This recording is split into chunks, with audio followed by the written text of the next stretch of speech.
The consumption of wine is fast increasing in the country, in an industry that has also reported tremendous growth.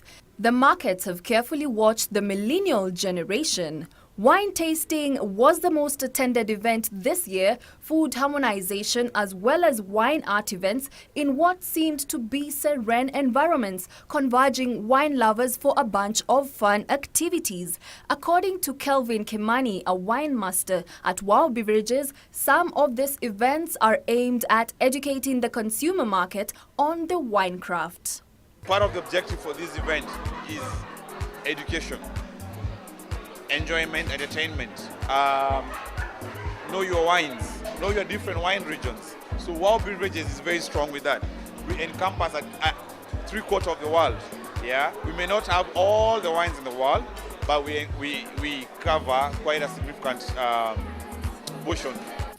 It is at this exceptional event that wine enthusiasts meet, swirl, smell, and taste. Systematic approach to tasting wine. You first look at the appearance, the nose, how it tastes, and then you conclude.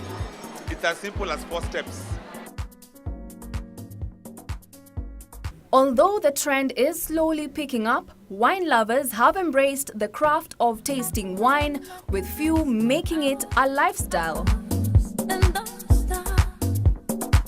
Though 2016 has seen our vineyards do well in the production of wine, people like Kimani, the wine merchant, are quite exceptional. It is from his home that he produces wine using the renowned Shiraz grape.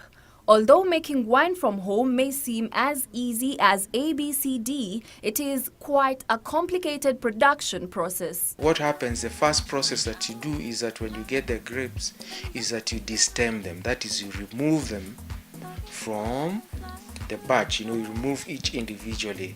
Then after that, you collect it. Usually I use like a 20 bucket. I would put them there and then crush them. Then after that, is that I take the juice. I use a hydrometer to measure the sugar content, that is the specific gravity. Now, once I do that, I'm able to, because I usually require it to be at 25 Brix value, so that I know I can get a 12% alcohol content. So if I'm short, I add some little sugar to the juice. The next step is this. Once you have that juice, you introduce some yeast. After I've done that, I give it about 8 days. That is referred as the primary fermentation, which is very vigorous. And then after that, the juice that is left is I take it to a container which is called a demijohn, which is right one behind here. While in that process, while it is in here, you will have a secondary fermentation. You'll see it bubbling, you'll see it there.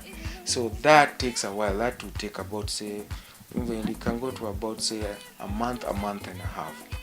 Then that way, you will quiet down, and you'll see the airlock which is on top there. It will quiet down, there will be no more fermentation.